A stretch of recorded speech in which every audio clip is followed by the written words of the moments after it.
Insurance is a disaster in the state of Florida. The market is not functioning properly. Their renewal is coming in so high that just that line item is spiking their whole budget 30%. Oh my God. You start to have this economic pressure on the association and their members of, is it really viable to go forward, or should we sell the building and unlock that underlying land value that's there?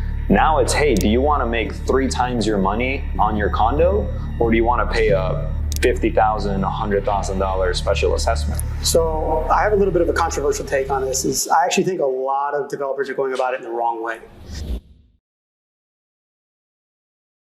David, I'm so glad to have this conversation today. Thank you so much for having me. My name is David Podein. I'm an equity partner at Haber Law. There I wear 2 hats. I'm on the condo team as well as the real estate team. Happy to be here and chat about all things South Florida real estate. I'd love to talk about condos today because I feel like most people, when they come to Miami, their biggest and largest investment ends up being a condo, typically because single family homes cost $1 trillion. So a lot of people go into the condo market. But I'd like to start with your analogy of like being an LP in a fund when you're looking at a condo. Can you explain that to us a little bit? One thing I like to work with clients on is I say, why don't you pump the brakes a little bit on your condo purchase and let's dig a little deeper. Let's do some due diligence, just like as if you're making an investment into a company. When you purchase at a condominium, you become a member of the condominium association. It's just the same as if you're making an investment in a real estate syndication or a closely held startup company. You'd be a member, you'd be an LP in that company, you'd be a member of the operating agreement. So really the condo analogy, it's no different. You're going to be a member of the association, you're bound by the declaration, and you're sort of stepping into, it's a nonprofit, but it's an ongoing business operation, right. And I'm always sort of surprised how people never really dive into any of the financials or really get into the meat and potatoes of what the governing documents say. Yeah, and so you represent a lot of the high-rise condos in Miami? Sure. Is it across South Florida? Or yeah, so, Miami? This is a little inside baseball, like to say condo attorney, like what does that mean exactly? Yeah. So we kind of have a unique niche that's particular to South Florida is we are outside general counsel to high-end, high-rise condominium buildings. So that's everything from a simple dog violation letter up to $50 million capital improvement project, loan, special assessment, all the construction contracts, and everything in between. So while wearing that hat on the condo team, we're outside general counsel to condominium associations, and so we're on the condo side. But as you can imagine, there's tons of properties, and as a real estate attorney, I'm also representing buyers and sellers of high-end condominiums as well. Yeah, transaction end. So I find it really feeds into itself very well to really understand the nuts and bolts of how does a condominium work, where are they at with their reserves, their budget, their governing documents, their governance, and how, what a buyer might want to know, and so they kind of know what they're stepping into. Right. We've discussed how condo terminations are going to be, I think, a huge opportunity for developers going forward. Can you just talk a little bit about that landscape and why, that's becoming sort of a hot button investment theme or sort of topic nowadays? Sure. So I think there's a few factors that are really sort of driving this attention to condo terminations. Number one, and primarily, is demand, right? There's so much demand for premium sites where you can build premium product there.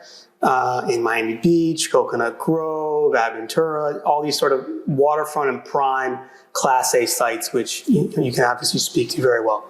So there's a lot of demand there. Yeah. But sort of turbocharging that situation is you have a lot of aging condominium buildings. And unfortunately, this has been brought on people's radar because of the tragedy that we had in Surfside where you had a condominium collapse. All of a sudden, people kind of understand like, hey, what is a building doing with their reserves? Where are they at with their 40-year certification? Where are they at in this process? So long story short, we had the tragedy of Surfside where we had a building collapse and everyone said, how could this happen? Mm-hmm. How could the condominium association let it happen? How could the legislature not have sort of mandatory laws in place?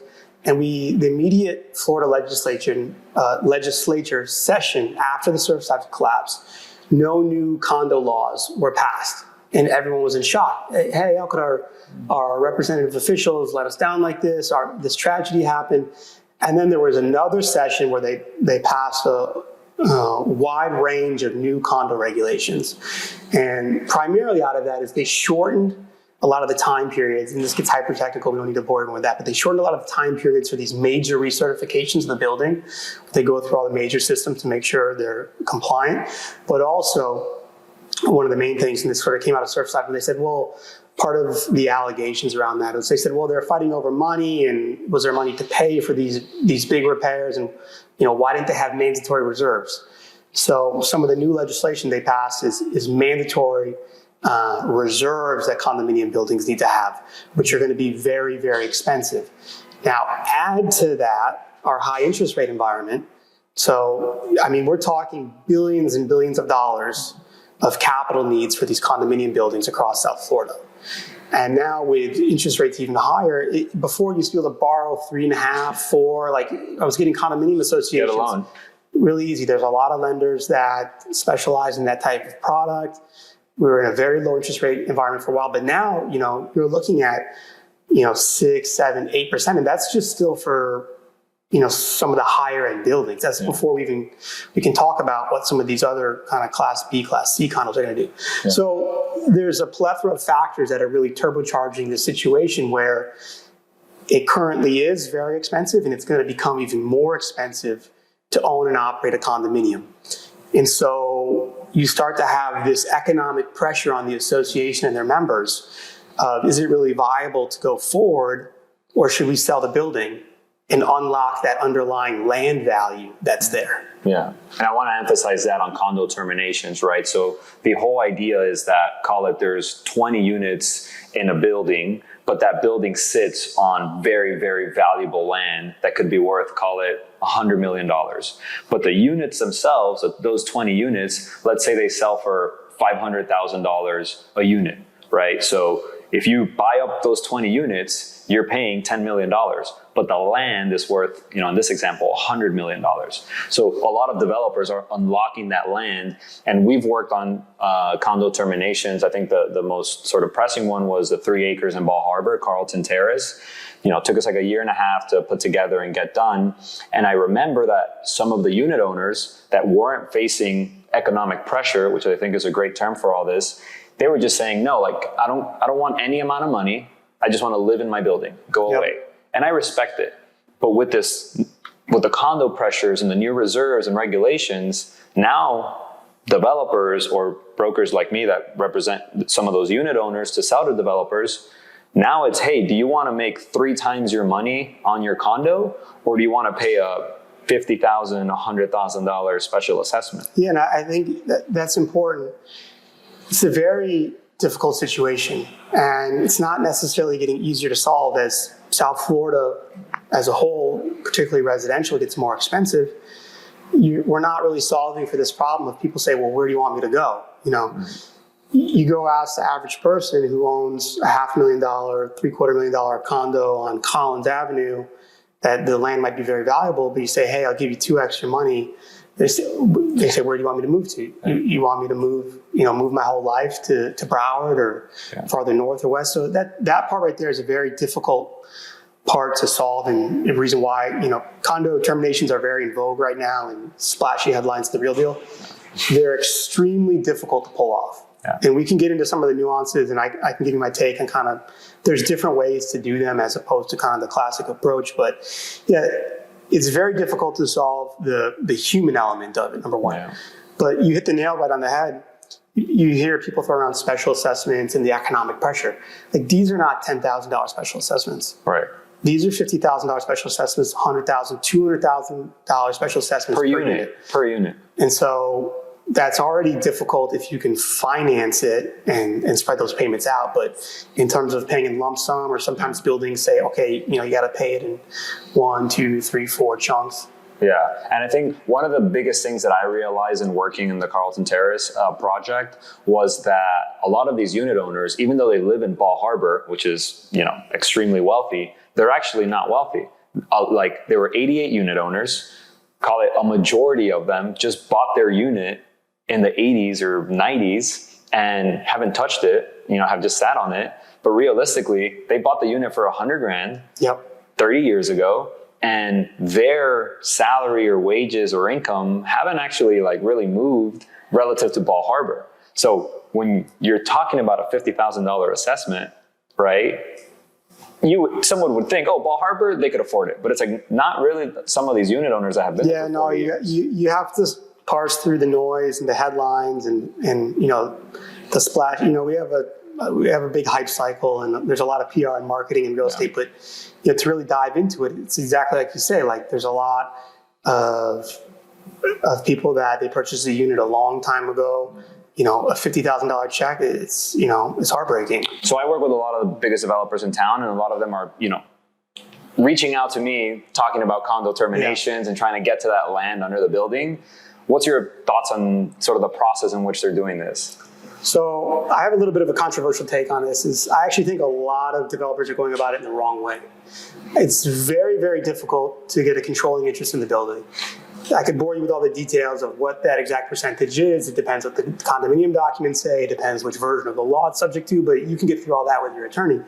But I think the better route to go about a termination is working directly with the association.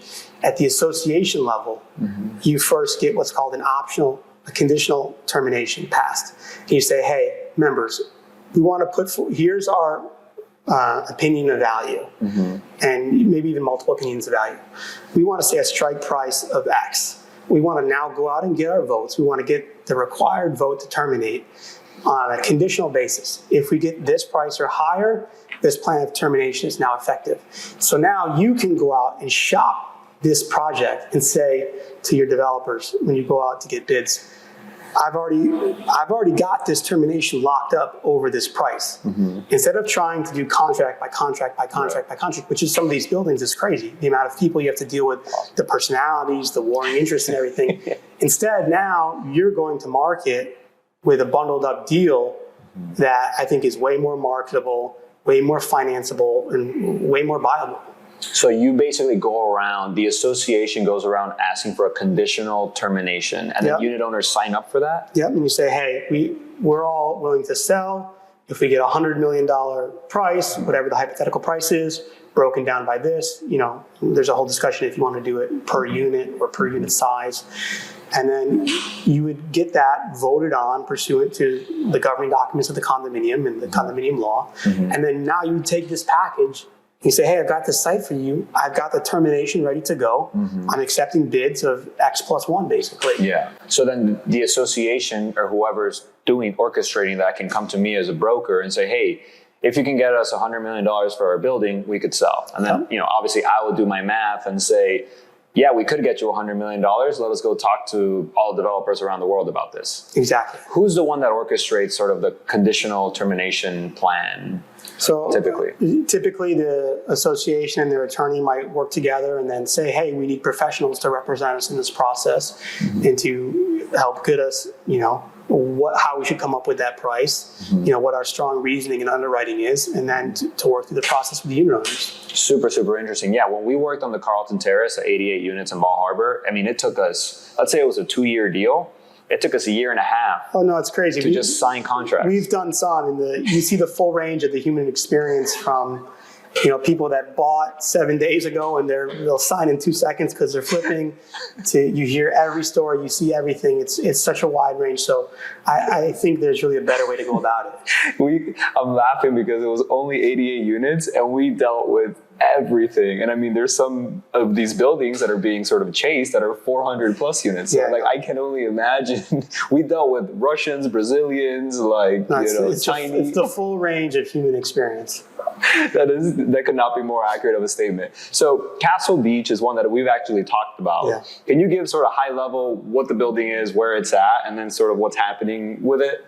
Sure. So to the extent that right? Just to the extent that I know, my family, my in-laws have a unit there, so I'm not involved in the termination on the buyer side or seller side or anything like that.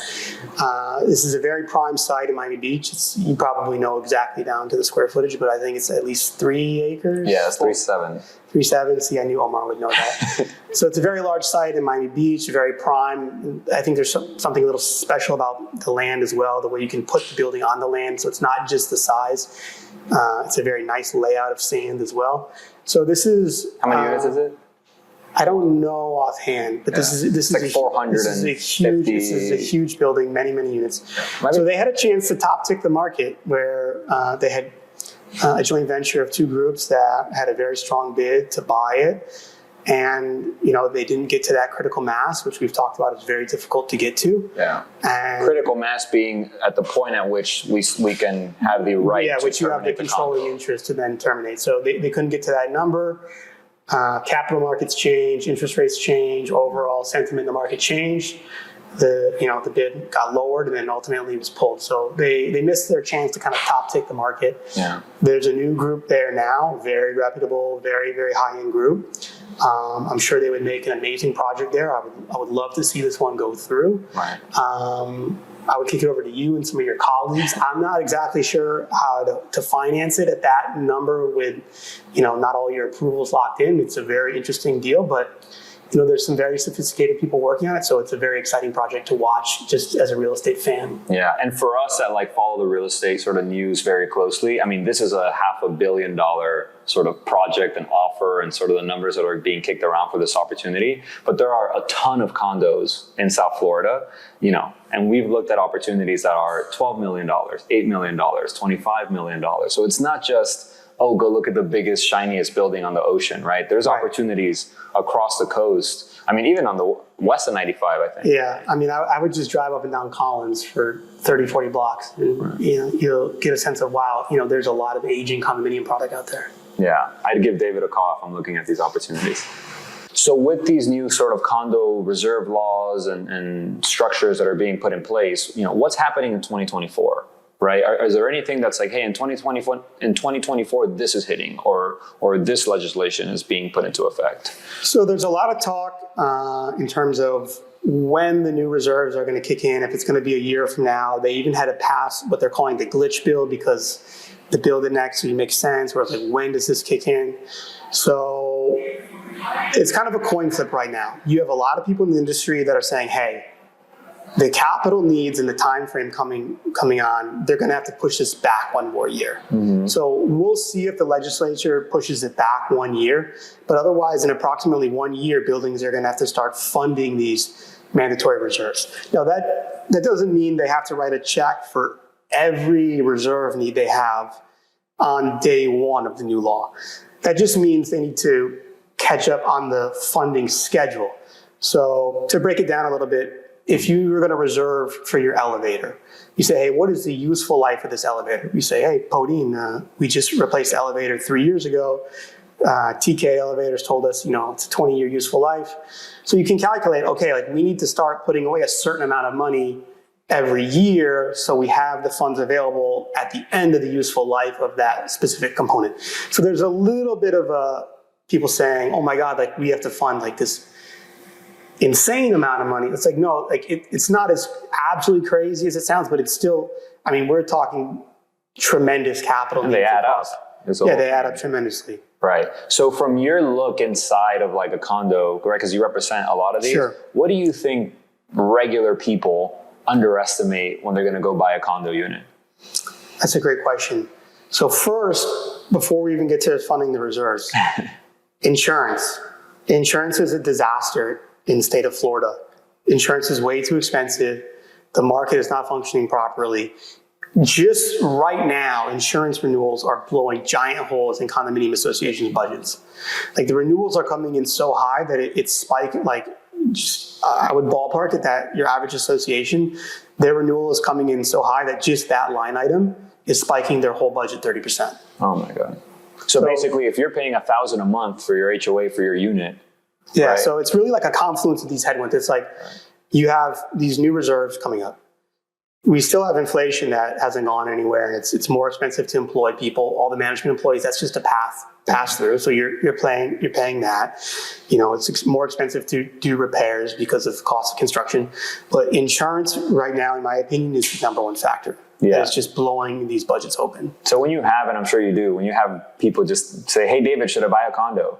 What's your advice? So my advice, I'll now speak personally. I live in a condo now. I've lived in a single family home in Miami Beach.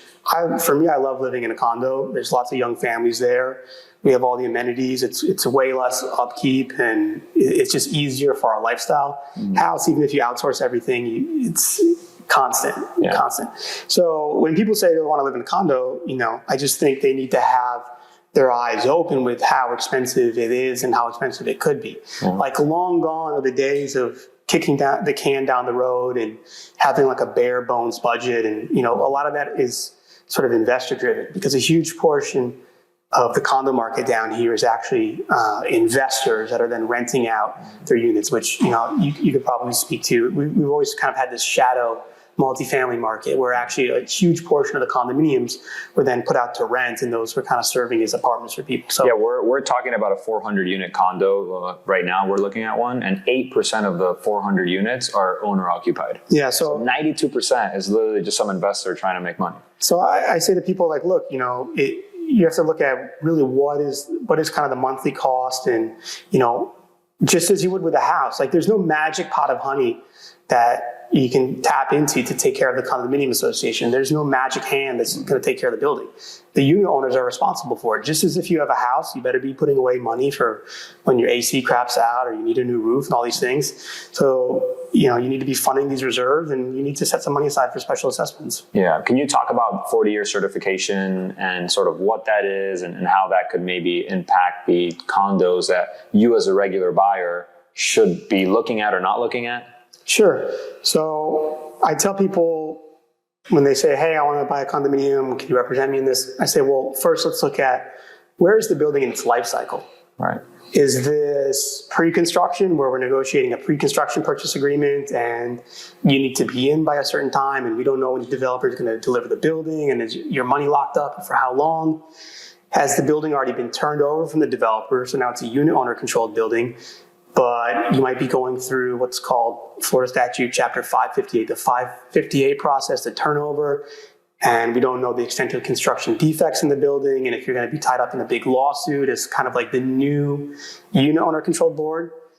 And then I would say you have kind of the 10 to 20-year-old buildings where you're past construction, you're past turnover, but now you've had at least a decade or more of unit owner control, and it's like, okay, where are you at with your life cycle? Like, are you coming up on kind of that first wave of waterproofing and stucco projects, and have those started, or are they coming up? And then, like you said, you have this next group where they're coming up on these major recertifications. These are very expensive projects. Yeah. These are projects that for a high rise, they can easily cost, if they haven't been doing the work in a major way leading up to it, it can easily be 10, 20, 30, $40 million projects the association's taking on. That is wild. So, and then that first major milestone CapEx project is the 40-year CERT, not a 30, not a 20. Yeah, so some have been reduced down to 30.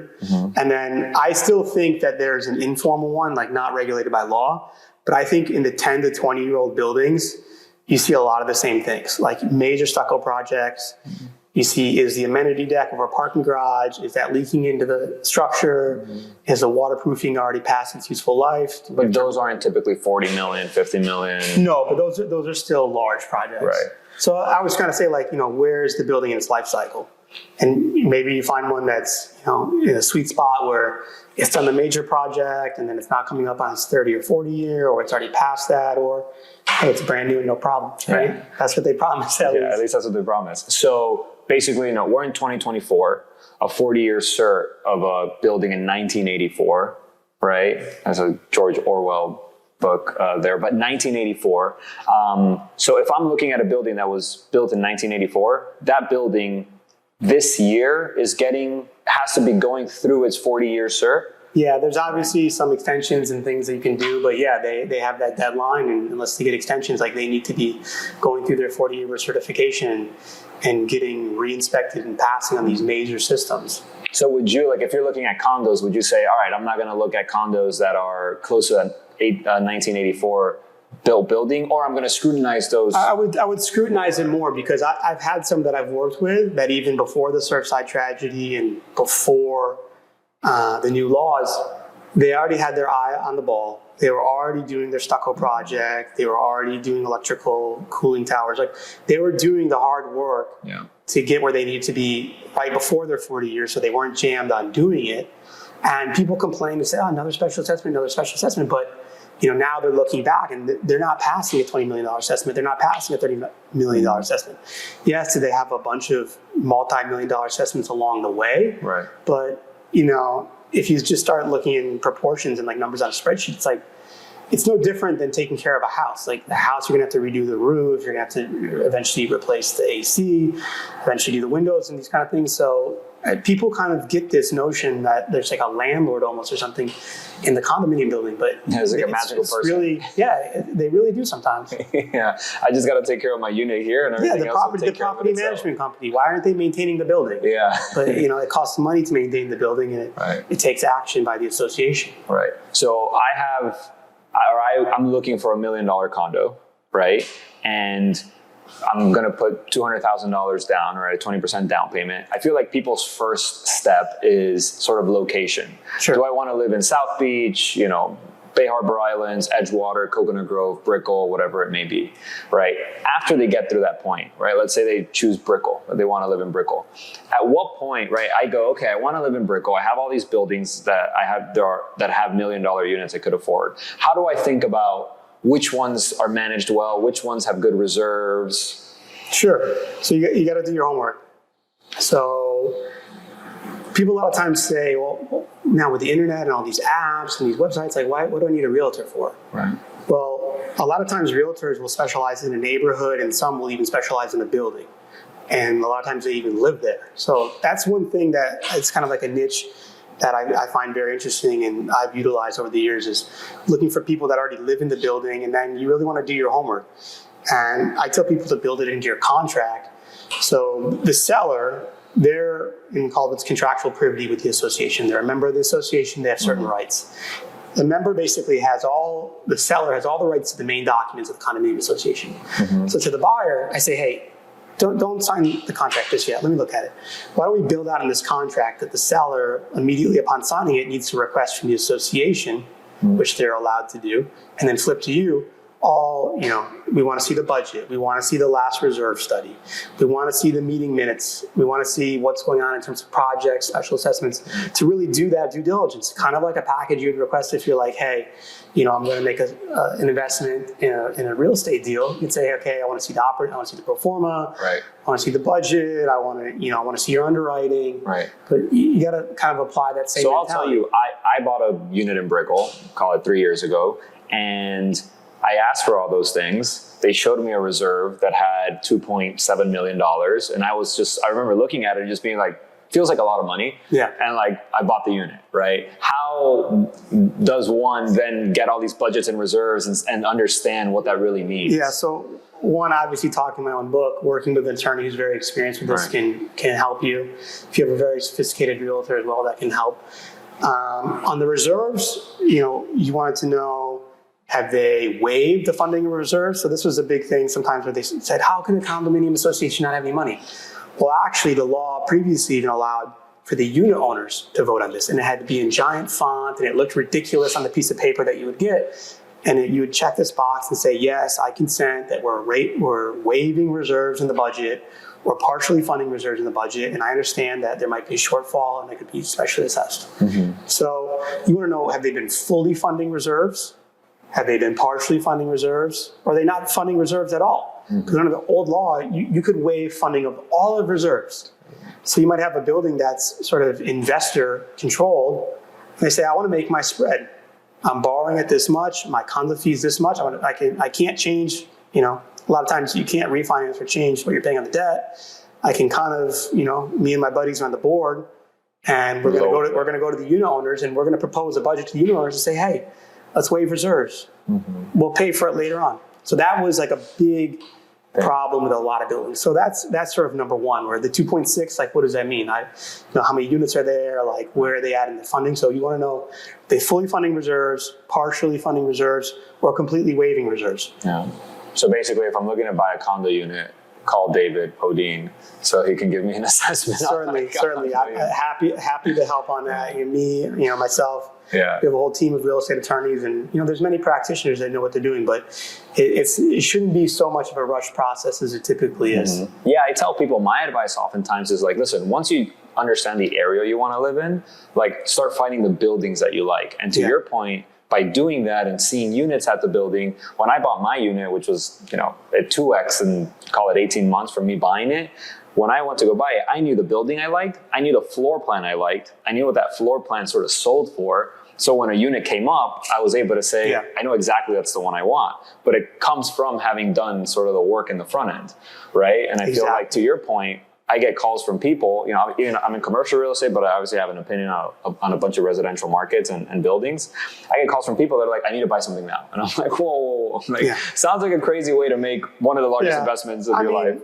For many people, it works out, and you're more analytical, and then you also come from a real estate background. But many people, they're like, "Hey, this is where my family wants to live, in this building, because it has these amenities, and our friends live there, and that's it." So sometimes it's a tough call because it's not purely an investment, even though it's their largest investment. For sure, there's still that emotional component. That's another big advice I give people. I have friends that are sort of finance related, and for them, it's like an investment decision only. And I'm like, dude, you're going to be living here for the next 365 days, right? Like this whole year. It's make it an investment, but make sure you like where you live at the same time. Yeah, I'm a big believer that, I don't think you need to squeeze every dollar out of your personal home investment. There's a tremendous amount of benefit you can gain from just living in a building that you want to live in. That's not, you obviously don't want to walk into a disaster, but you shouldn't be basing where your family's going to live necessarily off of a spreadsheet. Exactly right. No, and I see some like, I can see that area is going to grow, but look where it is today. Do I want to live there for the next 4 years while it grows? Like personally, I'm like, no, I work very hard to make money, so I don't have to put up with the sort of like progress that location is making. So you had mentioned that you typically work with high-end, high-rise condos in Miami, but you mentioned that you had sort of a thought or an opinion on sort of Class B and C condos and what might happen to those. Yeah, so I obviously think, there's a lot of lenders that focus on community association lender. It's a different type of product. You're not taking a mortgage. You're not getting title insurance. You're getting basically an assignment to the special assessment rights. You're getting the building's lien rights. So there's a handful of lenders that do that, but I think the capital needs are so vast that these lenders are going to flock to the Class A buildings. There's plenty of loans to do out there. But then I think there's going to be this messy middle where you have buildings that they might have some litigations going on. They might have a certain amount of units in collections that make your underwriter a little nervous. They might not have all the insurance that the underwriting wants to check the boxes on. But like we said, the unit owners are not liquid enough. They can't afford to just stroke the check, so they're going to need to finance this. So I think there's a huge opportunity for more sophisticated and more patient capital to come in and start making some of these other loans to these other buildings, because the needs are going to be there. And I think some of the main association lenders aren't going to want to touch it, but there's going to be a huge market for it. So basically, I'm a lender that makes money by putting out loans that get paid a return, and then I get the capital back. And you're basically saying, that lender and other peers like me, we're all going to look at these Class A high-rise, beautiful buildings in Miami. Yeah, the underwriting's easy. Check the boxes. Yeah. Oh, you need whatever, $20 million.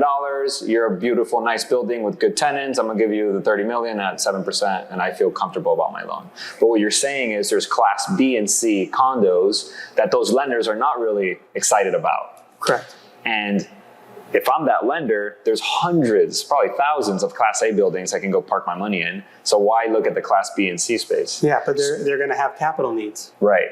And then that's basically going to put the lender in a position to probably charge a higher rate to get paid for that extra risk. Yeah, so that's really the next trend that I see is, I think you're going to have groups come out, they're going to warehouse their money on the back end at a lower rate, and then they're going to go put money in the street for a very high coupon. It's going to be particularly attractive in this, as rates are coming down across the macro economy.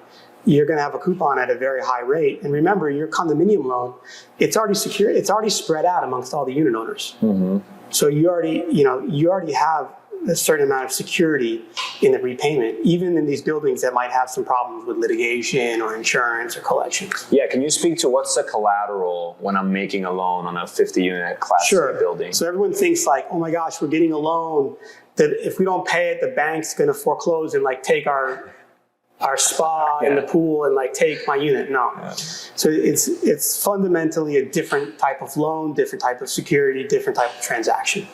So if you and I were going out and buying a Class A multifamily building, the lender would say, okay, loan to value, they do their underwriting, but their primary security that they would want is they want a mortgage in the first position on the building. Correct. So if our partnership doesn't pay the bank back, they're going to foreclose and take the building back. Right. They say, hey, loan to value is 50%, I'm fine with taking the building back. Right. In the community association lending space, the association cannot grant a mortgage. You can't give a bank a first lien, a first position on the real property. A lot of these real properties have a first mortgage. Yes, everyone already has a first mortgage. So instead, what you do is the condominium association is the borrower. The bank is just dealing with one party. The bank isn't having all 400 people signing the loan documents. Mm-hmm. They're just having Brickell Association, Inc. as the borrower. Mm-hmm. And the association is granting, they're saying, here's our special assessment rights and our lien rights. Bank, we're signing these over to you for the term of the loan. Mm-hmm. So if people stop repaying this loan, you have the right to go collect, to lien, and foreclose if you needed to. On those individual homes? Yeah. Got it. So basically, I'm the lender. But really it's no different than your regular assessment. Right. Because you say, hey, I paid my special assessment in full. I didn't want to utilize the financing, so I'm not utilizing the loan. And you say, well, if other people don't pay the loan, why do we have to share in that? Right. But it's no different than your regular assessment. You pay your regular assessment every month, but a couple of people don't. Guess what? Now we have a budget shortfall. Got it. Yes, you can foreclose and try to collect and whatever, but until that sort of windfall through that process comes in, you and everyone else are going to have to make up the budget shortfall. So it's really the same concept. Right. So just to make sure I understand, when one of these condo lenders makes a loan to a condo, right, the collateral is the right to sort of put liens on the property, just as a condo association would if you don't pay your assessment or if you don't pay your special assessment. Correct. And then if I have a lien on my condo, then I can't sell my condo, or I can sell my condo, but the lien gets paid? Depends what your buyer's willing to take. So you can, if there's a lien on a property. Yeah. A typical transaction, the seller needs to clear any liens, whether it's a mortgage lien from your home financing, or if there's a lien from the association or the bank. But obviously, if you say, hey, this is a distressed investment, I can buy this for X amount, and I'm fine with taking the hair on it, then I'll negotiate with them, whatever. But yes, that typically prevents a normal transaction from going forward. Yeah. So as sort of all these condo reserve requirements start hitting condo budgets, do you think, you did mention a lot of unit owners or a lot of condo owners across South Florida are investors, right? Do you think once these condo reserve requirements start hitting the budget and start hitting HOA fees, that a lot of investors are going to cut bait and sell their condo? Potentially. Be like, It's a great question. So that's obviously a huge chunk of the owners and what a lot of these developers are selling to and market towards. And that's just going to sort of become a macroeconomic capital allocation play. Many people said, hey, I feel safe parking they felt safe parking their money in Miami real estate for a lot of factors, whether it's their own domestic situation going on, with what's going on with their country, how strong they felt about the U.S., let alone Florida, let alone South Florida real estate market. So, it really is going to come down to people feel they can get a better return on their money somewhere else. Mm-hmm. Yeah, because I speak to a lot of investors in Miami, and as it relates to residential condo buyers that just want to park their money here, I have the same thought you have, where they like the U.S. as a safe country to invest in. They love South Florida, and they love Miami, right? But to your point, they've been okay. Obviously, this is a blanket statement, but typically they've been okay if the condo pays for itself, because the money's safe and the condo's appreciating. Yeah. Right? Now, if they're having to put $500 a month or $1,000 a month into the condo just to keep it up, and it may not have the appreciation that we've seen over the last 5 years, the thought could be that investors would be more willing to sell, at least for me, naturally. Yeah, I think so. I mean, I really think if you had a crystal ball and you could only ask it so many questions, I would ask it if there's going to be a major hurricane and how we're going to get through the insurance crisis first. Yeah. And I actually think the reserves and everything will work itself out. It's going to be expensive. People aren't going to be happy with it. It is going to create some problems in the market and opportunities, as we've discussed. Yeah. But I sort of think a bigger shock to the system would be a huge hurricane or this insurance situation not getting fixed, because you can't have your premiums double every year. Right. You look at a chart of compounding and, your eyes will water after 3, 4, 5 years. It gets really expensive really quick. So I guess what haven't I asked you within your field of expertise that you feel is pertinent to talk about or I guess a question I get asked a lot is, how's the market doing? What's going on with the market? And I always say, well, which segment of the market are you talking about? Mm-hmm. Because you still have, we have a little bit of doom and gloom in the condo space now, but that's not the whole story. I mean, you have incredible sales happening right now at the high end of the market. You have price per square foot that we've never seen, that none of these developers underwrote under, and it's great for these projects that they're getting it. We have some of the best architects and projects coming down. You have a Peter Marino project, you have a Robert A.M. Stern. I mean, this is really quality projects that are coming down, and you obviously have quality buyers following that. So it's a mixed bag, right? And we even talk about single family homes, which we do a lot of high-end single family home transactions. You've seen a huge shift to high net worth people. They're now leasing. Mm-hmm. I've never done so many residential leases in my career as I have in the last, call it 6 to 10 months. And they're big leases. These are leases that it would make your head explode if you saw how much the rent is per month. So that's obviously very sophisticated people saying, hey, I'm not comfortable locking up my money under these rates at these prices. Right. I kind of want to wait and see a year or 2 years, and we're building in options to purchase and things like that. So, again, even if you're spending that much money, you might fall in love with the place and still want it. Yeah. So the market is very interesting right now, but sort of the rising tide that lifts all ships is we just have so much demand. We have so many amazing things going on in the city, and particularly in the markets that we work in, that so far we're very lucky. Yeah, I've noticed that too. I mean, even for me, just to speak personally, like, let's say I'm looking at a $2 million purchase. I realize, okay, am I willing to put $400,000 down, right? To then have call it $10,000 a month, monthly expense when you add up taxes, insurance, and all these things. And then I look at what I can rent for, call it $12,000 a month, a little bit higher, right? But I'm saving $400,000. That's the $2 to $3 million space. Yeah. So there's still tremendous demand for single family homes. There's only so many prime neighborhoods within so many prime streets within those neighborhoods, and call it the $2 to $10 million homes, which again sounds like huge, crazy numbers. But when you see what the top end of the market is trading at, and then comparing it to some other high-end cities, that becomes a certain niche right here. And once you start to calculate what the carrying cost is of that home, and you're not so sure you're buying your entry point is not great. I know a lot of people, just friends and also clients, they're saying, I'm going to rent. And they're paying eye-watering amounts in rent per month. But once you calculate the true carrying cost of that home, and you're like, I want to wait a little bit, it's not so crazy. Yeah, it gives you the optionality if you like it or not. It lets you test out the neighborhood if it's a new neighborhood for you, and you can put the down payment that you were going to invest into now getting 5, 6, 7% return on your money, probably, right? Yeah. Hopefully not lose it. Yeah, go ahead. No, so I'm curious, you've been in Miami for how long now? Good question. So I moved to Miami in 2005. Okay, so almost 20 years. Yep. Call it.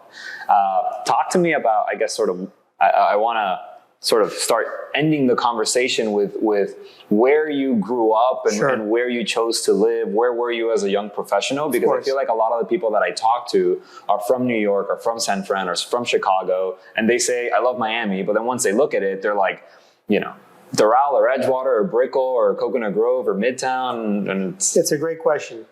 So I'm originally from Michigan. I grew up in West Michigan. Oh, no way. Go Blue. Yep. So we just had a national championship. So I went to University of Michigan for undergrad, and I received a scholarship to the University of Miami for law school. Okay.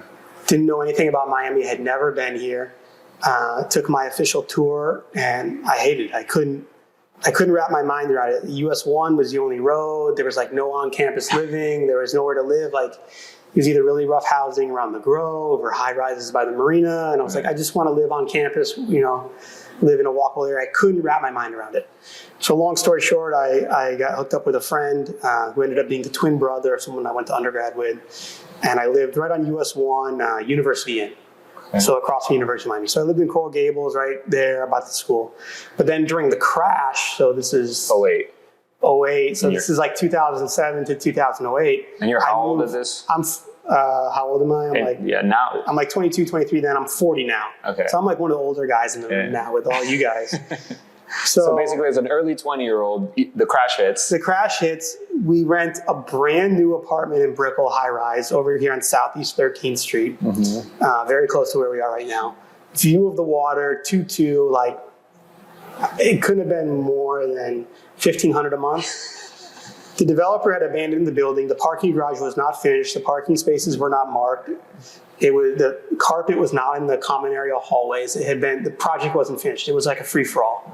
But we thought we hit the lottery. I mean, we couldn't believe. I mean, we were peeling the plastic wrap off of the appliances. No way. And it was a whole different. And you were world. renting it. We were renting there. Got it. We were renting there, and then real quick, Brickell at the time, as a young professional, were you sort of going out and walking to work all in Brickell, or was that all sort of like you were going out in the Grove? Because right now I feel like Brickell, if you live in Brickell, you're like doing more. Brickell was like the backup option. Okay. So we were still either going to South Beach.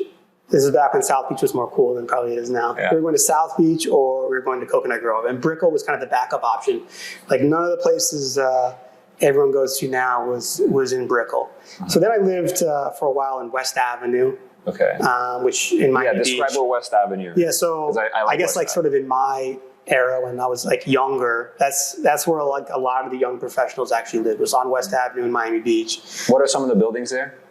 So you had the Flamingo, which has a certain reputation. Then me and a lot of my friends, we all lived at the Waverly. Then you have Mirador North, Mirador South, Meridian. So my partner Jarrett owned the unit at the Waverly 20 years ago. Exactly. He's more from my yeah, he's era. 43. Yeah. So, and then... so West Ave was what, like in your early 30s or late 20s sort of thing? Yeah, I lived there for a while and then got married and we got our first house in Miami Beach up in the Normandy area. Did you have kids in sort of West Ave in the condo or were you... Nope, my son was born in our house up in Miami Beach in Normandy. Okay. And we lived up there for a while and then we moved down to the South of 5th neighborhood in Miami Beach. Which is where you are now? Yep. So basically Coral Gables at UM to then Brickell, but then when you sort of started, call it being a young professional, but a more seasoned young professional, you moved to West Ave. Yep. West Ave was sort of the longest stint before wife and kids and all that. Yeah. So and then I've really been on the beach since 2009. How do you like it? I love it. I've looked all over. In fact, our last round of home shopping, we probably looked from West Palm to South Miami. Oh, wow. And for me, I love Miami Beach. It's where I'm very involved with my work, my clients. I'm on the board of directors for the South of 5th Neighborhood Association. So for me, it works. Yeah, amazing. So where can people here sort of follow up with you, try to talk to you about condos if they've got questions? Sure. You can reach me, email obviously, dpodein@haber.law. It's always a little tricky. It's not haberlaw.com, it's haber.law. You can find me on all the socials, David Podein. I'm trying to be much more active there. I'm obviously inspired by Omar and the younger generation of guys. So reach out. I love talking real estate. So if you have questions or projects you want to talk about, please reach out. Yeah, we're working on a lot of condo termination opportunities, and David's my first call to hear about what he thinks of a specific condo, what's going on, and more likely than not, he knows someone there, he knows something about the building, so he's always one of our first calls. David, I appreciate the time. Thank you so much.